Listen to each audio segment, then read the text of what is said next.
پیر کیوں ضروری ہے؟ پیر ایک ذریعہ ہے اللہ تعالیٰ کی طرف پہنچنے کا، وسیلہ ہے۔ ابتغوا الیہ الوسیلہ، اللہ کی راہ میں وسیلہ تلاش کرو۔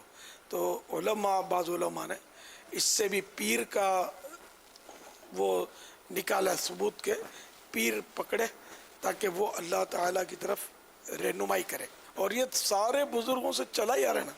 یعنی سرکار صلی اللہ تعالیٰ علیہ وآلہ وسلم بھی بیعت لیتے تھے۔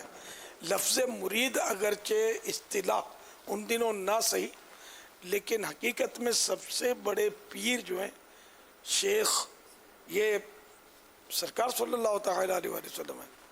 مختلف مواقع پر بیعت بھی آپ نے لی ہے، مختلف چیزوں میں، کہ دنیا اختیار نہیں کریں گے، یا وہ کسی سے سوال نہیں کریں گے، اس طرح وہ بیعت کرتے تھے صحابہ۔ بیعت رضوان مشہور ہے، بیعت رضوان مشہور ہے۔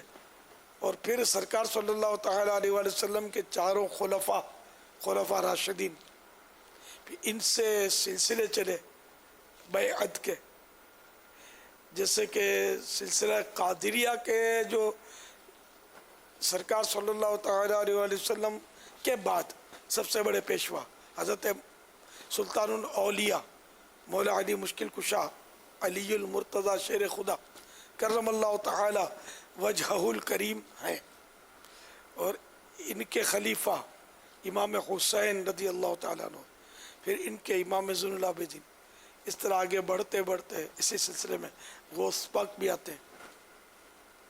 تو یوں یہ سلسلے سارے جو ہے نا، یہ سرکار صلی اللہ تعالیٰ علیہ وآلہ وسلم تک پہنچتے، اور جو سلسلہ بیچ میں کٹ گیا وہ سرکار صلی اللہ تعالیٰ علیہ وآلہ وسلم تک وہ نہیں پہنچا ہے۔ بیچ میں کوئی ایسا پیر آ گیا کہ جو مثلا نقلی تھا، اسے ویسے ہی پیری مرید شروع کر دی، آگے اس کو خلافت تھی نہیں۔